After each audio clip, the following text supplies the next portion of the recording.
टूटे ख्वाब और सुलगती तन्हाइयाँ, बिखरे वजूद, टूटे ख्वाब और सुलगती तन्हाइयाँ, कितना कुछ दे जाती है ये अधूरी मोहब्बत, और लोग कहते हैं कि मैं बर्बाद हो गया। नमस्कार, मैं दीपक कुमार सोनी, आप सबका दीपक जी अकेडमी में बहुत बहुत स्वागत करता हूँ। दोस्तों, जिस प्रकार से हम लोग मॉडर्न हिस्ट्री की श्रृंखला को अभी कुछ दिनों से रोके हुए हैं, कारण ये है कि झारखंड सीजीएल का जो वैकेंसी है, इसके अलावा झारखंड में 10,000 और वैकेंसी आने वाली है।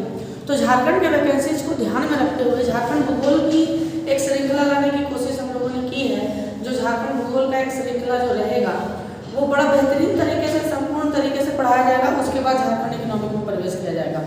आज उसी कड़ी में झारखंड भूगोल की श्रृंखला में आज हम लोग पढ़ने जा रहे हैं झारखंड की जलवायु, जिसको पढ़ने के बाद हम लोग झारखंड की नदियों का चर्चा जो होगा पूरा विस्तृत तरीके से, जहाँ से क्वेश्चन बहुत ज़्यादा पूछे जाते हैं, इसके बारे में चर्चा अगले क्लास में करेंगे। अगला जो वीडियो जाएगा आपका वो झारखंड की नदियों पर जाएगा।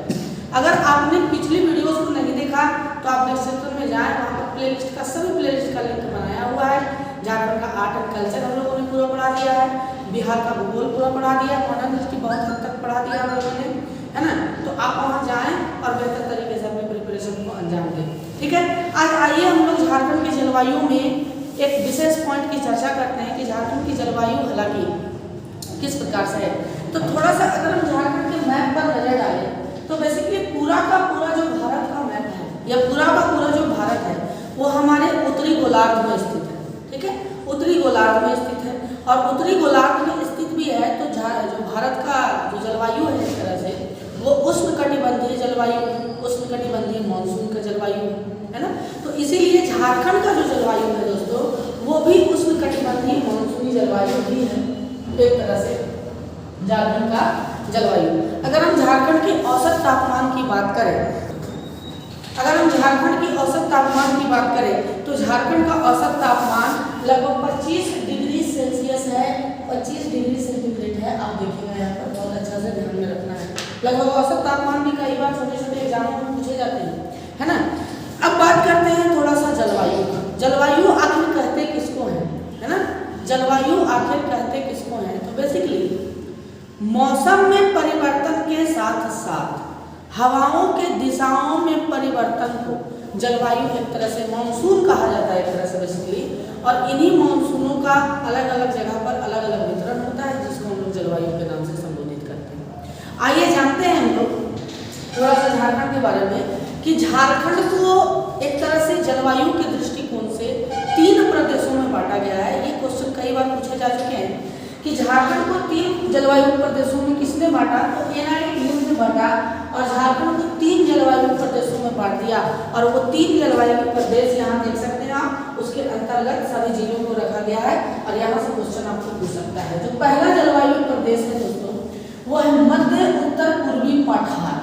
जो मध्य उत्तर पूर्वी पठार है वो लगभग ये वाला हिस्सा आपको नजर आ रहा होगा। इस मैप का भी चर्चा करेंगे कि क्या मैंने लिखा है नहीं लिखा है, इस मैप का भी विशेष प्रकार से चर्चा करेंगे।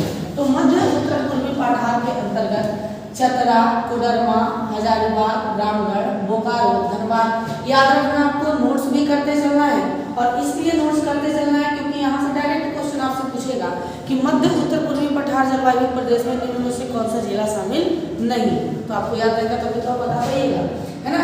बोकारो, धनबाद, रांची, देवघर, दुमका, पाकुड़, गोड्डा, जामताड़ा, साहिबगंज और गिरिडीह आप देख सकते हैं, है ना।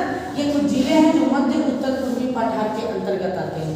अगर इसकी विशेषता की बात करें तो वर्षा का असमान वितरण है। यहाँ पर मृदा की निम्न जल धारण क्षमता मोटी बालू युक्ति पाई जाती है, यानी कि एक तरह से रेगुलर जो वर्षा होता है, एक तरह से कि कहा जाए कि चलिए ठीक है 100 सेंटीमीटर इस साल होगा तो 100 सेंटीमीटर उस साल में होगा, तो ऐसा कोई जरूरी नहीं है।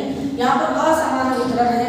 और जलधारण क्षमता बेसिकली कल ही के क्लास में हम लोगों ने बता दिया कि जलधारण क्षमता झारखंड के मिट्टी का बड़ा कम होता है ना। तो इस प्रकार से इस जलवायु प्रदेश के भी मिट्टी का जलधारण क्षमता क्या है, बहुत ज़्यादा कम है, मोटी बालू मिट्टी यहाँ पर पाई जाती है। दूसरा जलवायु प्रदेश है पश्चिमी पठार, है ना। पश्चिमी पठार ये गढ़वा, पलामू, लातेहार, गुमला, लोहरदगा, सिमडेगा और खूंटी के क्षेत्र में फैला हुआ है, जैसा कि आप देख सकते हैं इस क्षेत्र में, है ना। इस क्षेत्र में फैला हुआ है, आप यहाँ ठीक है। वर्षा का असमान वितरण यहाँ भी है, मृदा का निम्न जलधारण क्षमता हम पहले भी बता चुके हैं कि पूरे के पूरे झारखंड क्षेत्र का मृदा जो है उसकी जलधारण क्षमता बड़ी कम है, वो जल बहुत कम धारित करती है। अगर आपने पिछले वीडियोस को नहीं देखा तो आप जाकर देखिए, इस पर विशेष चर्चा किया गया है ना। एक रेगुलरिटी बना के रखिएगा तो बहुत बेहतर, आपको इसी से तैयारी हो जाएगा, ऑफलाइन क्लासेस से तैयारी हो जाएगा दोस्तों। आप रेगुलरिटी बना के रखें, ध्यान रख सकते हैं, है ना। निम्न जलधारण क्षमता यहाँ भी पाई जाती है। उसके बाद तीसरा जलवायु प्रदेश जो है वो दक्षिण पूर्वी पठार है ना। अगर हम बात करें दक्षिण पूर्वी तो इस क्षेत्र का बात करें, सिंहभूम वाला इलाका है, इस क्षेत्र का बात कर रहे हैं, है ना। तो इसमें बेसिकली पूर्वी सिंहभूम, पश्चिमी सिंहभूम और सरायकेला खरसावां 3 जिले शामिल होते हैं। यहाँ भी वर्षा का असमान वितरण है, मृदा का निम्न जलधारण क्षमता है ना। एक तरह से यहाँ की मिट्टी में उत्पादकता भी कम होती है। पूरे झारखंड की अगर बात करें तो लगभग 90% भूभाग पर लाल मिट्टी ही फैली हुई है। और लाल मिट्टी में आप जानते हैं ऐसे भी अनुप्लाव होता है क्योंकि फेरस ऑक्साइड की मात्रा उसमें ज़्यादा पाई जाती है, इसी कारण वो लाल मिलता भी है, इसलिए निम्न उत्पादकता है ना। तो आप जानते होंगे कि हमने झारखंड के तीनों जलवायु प्रदेशों के बारे में चर्चा किया। अब थोड़ा सा हम चर्चा कर ले झारखंड के धरातलीय स्वरूप, एक तरह से झारखंड के धरातलीय स्वरूप के अंतर्गत कितने प्रकार के जलवायु प्रदेश में हम बांट के पढ़ सकते हैं, और यहाँ से क्वेश्चन पूछेगा भी आपको, ठीक है। हम बारी बारी से जिला भी आपको, अगर पहले पीछे आप लोगों ने नहीं देखा वीडियो तो आप जाकर देखिए कहाँ पर कौन सा जिला है, हम इस चीज़ की चर्चा पीछे पूरी कर चुके हैं। तो आइए हम झारखंड के कुछ ऐसे क्षेत्रों की चर्चा करते हैं जो पूरे झारखंड को बांटा गया है। हालांकि जलवायु प्रदेश कितने हैं? 3 हैं, लेकिन उन जलवायु प्रदेशों के अंतर्गत इसमें सिर्फ आपको यही याद रखना है कि किस जलवायु प्रदेश में कौन सा जिला सम्मिलित है। लेकिन वर्षा के अनुदिश अगर हम वर्षा के आधार पर प्रदेशों की बात करें तो झारखंड में अलग अलग स्थानों पर अलग अलग वर्षा का सेंटीग्रेड है, अलग अलग वर्षा का सेंटीमीटर है, यानी कि वर्षा होती है, कहीं कम कहीं ज़्यादा, कहीं ज़्यादा कहीं कम, इस तरह से होती है वर्षा। तो उसके आधार पर झारखंड के प्रदेशों को निम्न भागों में बांटा गया है, जिसको हम लोग समझेंगे। सबसे पहले देखिए महाद्वीपीय प्रकार, है ना। सबसे पहले हम लोग देखेंगे महाद्वीपीय प्रकार। तो महाद्वीपीय प्रकार दोस्तों आप देख सकते हैं कि पूरा गढ़वा पलामू का क्षेत्र, कुछ हजारीबाग का क्षेत्र, गिरिडीह कोडरमा इत्यादि का जितना भी क्षेत्र है वो महाद्वीपीय प्रकार जलवायु क्षेत्रों में एक तरह से रख सकते हैं हम लोग, है ना। जलवायु प्रदेशों में, क्षेत्रों में रख सकते हैं, प्रदेश में नहीं, प्रदेश तो 3 थे, जलवायु क्षेत्रों में रख सकते हैं एक तरह से। इसमें 114 सेंटीमीटर से 127 सेंटीमीटर तक वर्षा होती है, आपको यही याद रखना है ना। और क्वेश्चन आपसे ये भी पूछ सकता है कि बताइए, देखिए बेसिकली है क्या, झारखंड के जलवायु को 3 भागों में बांटा गया प्रदेशों को, इस आधार पर पठारी भाग है तो पठार को बांट दिया गया। लेकिन पूरे भारत में किस किस प्रकार मानसून से कहाँ कहाँ वर्षा होती है, पूरे संसार की बात करें तो कहीं महाद्वीपीय पवन बहते हैं, कहीं उपमहाद्वीपीय पवन बहते हैं, कहीं सागर प्रभावित पवन बहते हैं। तो इस प्रकार से भी हम लोग समझेंगे कि झारखंड के किस क्षेत्र में कौन से मानसून के आधार पर वर्षा होती है और किस प्रकार से होती है। तो सबसे पहले अगर हम जानेंगे दोस्तों तो महाद्वीपीय प्रकार में 114 सेंटीमीटर से 127 सेंटीमीटर तक वर्षा होती है, ठीक है। उसके बाद उपमहाद्वीपीय प्रकार में आप उपमहाद्वीपीय प्रकार का यहाँ पर देख सकते हैं कि लगभग धनबाद बोकारो वाला क्षेत्र यहाँ पर आएगा, आपका पाकुड़ उकुड़ वाला क्षेत्र आएगा, ठीक है। तो यहाँ 127 सेंटीमीटर से 165 सेंटीमीटर तक होती है। डेल्टा प्रकार का क्षेत्र, अब डेल्टा प्रकार का क्षेत्र आप बेहतरीन तरीके से जानते हैं कि गंगा नदी साहिल को छूकर निकलती है, तो जाहिर सा बात है गंगा के मैदान का निर्माण करेगी, तो वहीं पर डेल्टा का निर्माण होता है। और डेल्टा प्रकार का क्षेत्र में 152 सेंटीमीटर तक वर्षा होती है झारखंड में, ठीक है। उसके बाद हम जानते हैं तीव्र एवं सुखद प्रकार का क्षेत्र, जो जलवायु क्षेत्र है तीव्र एवं सुखद प्रकार का क्षेत्र, ये बेसिकली रांची का पठार, जो रांची का पठार है उसी क्षेत्र को तीव्र एवं सुखद प्रकार का क्षेत्र हम लोग कह सकते हैं। रांची और खूंटी, थोड़ा सा खूंटी को मिला लें तो रांची और खूंटी का क्षेत्र लगभग 148 सेंटीमीटर वर्षा होती है। उसके बाद बात करें आर्द्र वर्षा प्रकार का क्षेत्र, तो आप देखिएगा कि आर्द्र वर्षा बेसिकली है क्या। आपने सुना होगा, भारत के भूगोल में पढ़ा होगा, अन्यथा हम भी पढ़ाएंगे कि आपने सुना होगा कि बेसिकली भारत जो है दोस्तों, अगर हम भारत का मैप यहाँ पर डिस्कस करें, अगर हम भारत का मैप यहाँ पर डिस्कस करें तो झारखंड हमारा यहाँ पर, कि झारखंड यहाँ पर है, तो इधर से दक्षिण पश्चिम मानसून बहती है और दक्षिण पश्चिम मानसून जाकर के झारखंड में इसी क्षेत्र से टकराती है पहली बार। और जाहिर सा बात है कि दक्षिण पश्चिम मानसून से भारत में लगभग 90% वर्षा होती है, तो दक्षिण पश्चिम मानसून से यहाँ पर भी झमाझम बारिश होती है, जिसको आर्द्र वर्षा प्रकार का क्षेत्र कहते हैं। 152 सेंटीमीटर तक वर्षा इस क्षेत्र में होती है। और बेसिकली आप जान सकते हैं कि ये वाला क्षेत्र कौन सा है, जो उड़ीसा से लगा हुआ क्षेत्र है। ठीक, उसके बाद सिमडेगा और मंडला वाला क्षेत्र है दोस्तों, आप देख सकते हैं यहाँ पर सागर प्रभावित क्षेत्र या सागर प्रभावित प्रकार के क्षेत्र आप देख सकते हैं कि झारखंड यहाँ है और यहाँ पर पश्चिम बंगाल है इस प्रकार से, और इधर से बंगाल की खाड़ी आपकी लगती है। तो एक तरह से ये सागर प्रभावित क्षेत्र है जहाँ से टकरा करके और उसके बाद यहाँ पर वर्षा करवाती है 140 से 152 सेंटीमीटर। ठीक है, शीत वर्षा प्रकार का क्षेत्र दोस्तों, और बेसिकली शीत वर्षा प्रकार के क्षेत्र की चर्चा बहुत ज़्यादा किया जाना चाहिए, क्योंकि जब अभी हम वर्षा ऋतु के बारे में पढ़ाएंगे तो शीत वर्षा प्रकार के क्षेत्र में लातेहार आ जाता है, और लातेहार के अंतर्गत ही आपका नेतरहाट क्षेत्र वगैरह आ जाता है। पाट का प्रदेश है बेसिकली, है ना। तो यहाँ पर वर्षा अत्यधिक होती है। झारखंड के किसी भी जलवायु क्षेत्रों में सबसे ज़्यादा वर्षा अगर कहीं होती है तो वो शीत वर्षा प्रकार के क्षेत्र में होती है, जिसमें लातेहार, गुमला, लातेहार, पलामू का कुछ हिस्सा इत्यादि आता है ना। लगभग 203 सेंटीमीटर से ज़्यादा यहाँ पर वर्षा देखी जाती है। आप यहाँ पर अच्छे से समझिएगा इस बात को, है ना।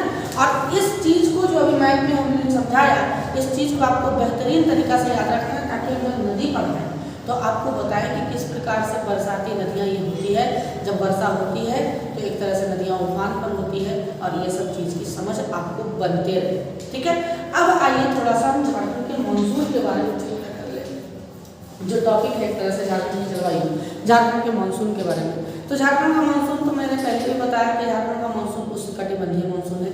तापमान यहाँ 25 डिग्री सेल्सियस तक रहती है। अगर हम चर्चा करें कि झारखंड के मौसमों के बारे में, तो झारखंड के मौसम में ज़्यादा अंतर नहीं देखने के लिए मिलता है। एक तरह से झारखंड में लगभग तीनों मौसम बराबर समय पीरियड पर आते हैं, आपके ग्रीष्म ऋतु भी, वर्षा ऋतु भी और शीत ऋतु। ठीक है, तो अगर हम चर्चा करें ग्रीष्म ऋतु का, तो ये मार्च महीने से मध्य जून तक चलता है दोस्तों, है ना। लगभग तापमान झारखंड में 29 डिग्री सेल्सियस से 45 डिग्री सेल्सियस तक पहुंच जाती है। और सर्वाधिक गर्म महीना जो होता है झारखंड में, वो मई का महीना होता है। एक एक पॉइंट आपको नोट करते चलना और याद करते चलना।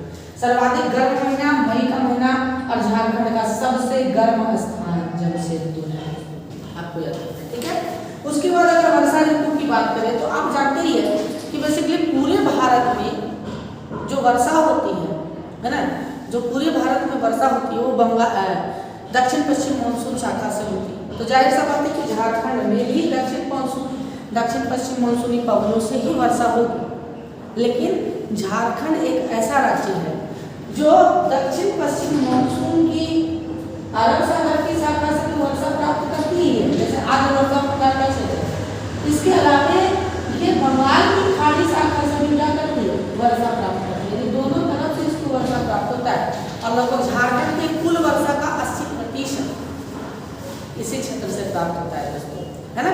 उसके बाद आपको जानना है, थोड़ा सा ध्यान दीजिएगा कि दक्षिण पश्चिम मानसून से झारखंड में मानसून जो वर्षा ऋतु है वो मध्य जून से प्रारंभ हो जाती है, और सर्वाधिक वर्षा मैंने अभी बताया कि बंगाल की खाड़ी शाखा से झारखंड को प्राप्त होता है, क्योंकि अरब सागर वाली जो दक्षिण पश्चिम मानसून की शाखा यहाँ तक पहुँचते पहुँचते अपना आर्द्रता ये समाप्त कर देती है, और अपना आर्द्रता समाप्त करने के कारण एक तरह से क्या हो जाती है, समाप्त कर देती है, जिसके कारण वर्षा बड़ा कम करवा पाती है। आप ध्यान रखिएगा। उसके बाद अगर हम बात करें औसत वर्षा की, तो झारखंड की औसत वर्षा 140 सेंटीमीटर है। सर्वाधिक वर्षा नेतरहाट में होती है, 180 सेंटीमीटर तक होती है यहाँ पर, है ना। वर्षा का अंतराल लगभग 100 से 200 सेंटीमीटर तक रहता ही रहता है ना। जैसे सर्वाधिक वर्षा कहाँ होती है, नेतरहाट में 180 सेंटीमीटर तक, कभी कभी 200 सेंटीमीटर तक भी सट जाती है। जैसे नेतरहाट पाट की मैंने बात की थी, पाट प्रदेश का क्षेत्र है ना, तो याद रखिएगा। उसके बाद अगर शीत ऋतु की बात करें तो नवंबर से फरवरी तक यहाँ पर शीत ऋतु चलता है। लेकिन कुछ केसेस में, झारखंड के कुछ केसेस में आप जानिएगा कि चूंकि झारखंड पठारी हिस्सा है, तो इसके कई हिस्से ऊंचे स्थान पर हैं। तो झारखंड के जो ऊंचे स्थान है, जैसे कि आपको हमने बताया था टाण, है ना, झारखंड की जो टाण है, जो ऊंचे स्थान है, वहाँ पर ठंड जो होती है मैदानी इलाकों की अपेक्षा काफ़ी ज़्यादा होती है, क्योंकि पवन वहाँ पर चलती है, शीतलहरें चलती है। ठीक है। इसके अलावा झारखंड की पठारी होने के कारण झारखंड में लू का प्रकोप नहीं देखा जाता है, झारखंड में लू नहीं चलती। बेसिकली मैदानी क्षेत्र में ही झारखंड में लू चलती है, पठारी क्षेत्र में लू नहीं चलती है। थोड़ा बहुत लू अगर देखा भी जाता है तो चाईबासा के मैदान में, अन्यथा लू ना के बराबर है झारखंड में। ठीक है, लेकिन शीतलहरें चलती है और शीतलहरी चलने के कारण ध्यान में रखिएगा दोस्तों, ठीक है, शीतलहरी चलने के कारण जो पाट के प्रदेशों में जो टाड़ के क्षेत्र यानी ऊंचे क्षेत्र है वहाँ पर अत्यधिक ठंडी पड़ती है मैदानी क्षेत्रों की अपेक्षा। ठीक है, मौसम सुहावना हो जाता है। 15 डिग्री से 21 डिग्री सेल्सियस तक तापमान औसत रहता है वैसे, और सर्वाधिक ठंडा जनवरी माह में पड़ता है। और झारखंड का सबसे ठंडा स्थान नेतरहाट है, जिसका तापमान 7 डिग्री सेल्सियस तक गिरता है। आपको बेहतरीन तरीके से याद रखना है दोस्तों। उसके बाद अगर हम थोड़ी सी चर्चा कर लें, है ना, थोड़ी सी चर्चा कर ले कि झारखंड में क्या पछुआ पवन चलते हैं, तो आपका आंसर होगा झारखंड में पछुआ पवन नहीं चलते। कारण ये है कि बिहार के क्षेत्रों में जो पछुआ पवन चलती है, इसका कारण बस मात्र एक इतना ही होता है कि पछुआ पवन चलने का मतलब होता है कि बिहार के क्षेत्र मैदानी होते हैं और झारखंड की अपेक्षा यहाँ पर हाई प्रेशर बेल्ट का निर्माण होता है, जिसके कारण, है ना, जिसके कारण क्या हो जाएगा कि झारखंड में लो प्रेशर बेल्ट, और आपको भली भांति मालूम है कि हवा जो है वो क्या होती है, हाई प्रेशर बेल्ट से यानी उच्च वायु दाब से निम्न वायु दाब की ओर क्या होती है, प्रभावित होती है। और यही कारण है कि झारखंड में निम्न वायु दाब का क्षेत्र क्या होता है, प्रभावित होता है। उस समय निम्न वायु दाब क्षेत्र का बना हुआ रहता है, जिसके कारण पछुआ पवन ना चल के उत्तराहा पवन चलता है, उत्तर से दक्षिण, जिसको दक्षिणाहा भी बोलते हैं हम लोग बोलचाल की भाषा में। आपको याद रखना है इस चीज, है ना। तो झारखंड में पछुआ पवन का कोई कंसेप्ट नहीं है, चलते ही नहीं है पछुआ पवन एक तरह से, है ना। आपको बेहतरीन तरीका से इसको याद रखना है। ये थोड़ा सा जटिल टॉपिक है। क्यों जटिल है? क्योंकि इसको मॉनसून के बारे में पढ़ना है। इसमें व्यक्ति आपको मैप में सिर्फ बना के दिखा सकता है ना, सिर्फ आप इसका कल्पना कर सकते हैं, सिर्फ आप इसको सोच सकते हैं, इसका आप अनुभव नहीं कर सकते दोस्तों। कारण ये है कि इसका अनुभव नहीं कर सकते क्योंकि हवा को कोई दिखा नहीं सकता। ठीक है, इसके बाद हम लोग झारखंड की नदियों के बारे में पढ़ेंगे। अगर आपको बहुत अच्छा लगा ये वीडियो तो आप जरूर लाइक कमेंट वगैरह करें, शेयर सब्सक्राइब वगैरह करें दोस्तों, और इस चैनल को आगे बढ़ाने में अपने भाई का सपोर्ट करें, है ना। धन्यवाद, बहुत ज़्यादा धन्यवाद। दुआ में बहुत ज़्यादा याद रखिएगा। शुभ रात्रि।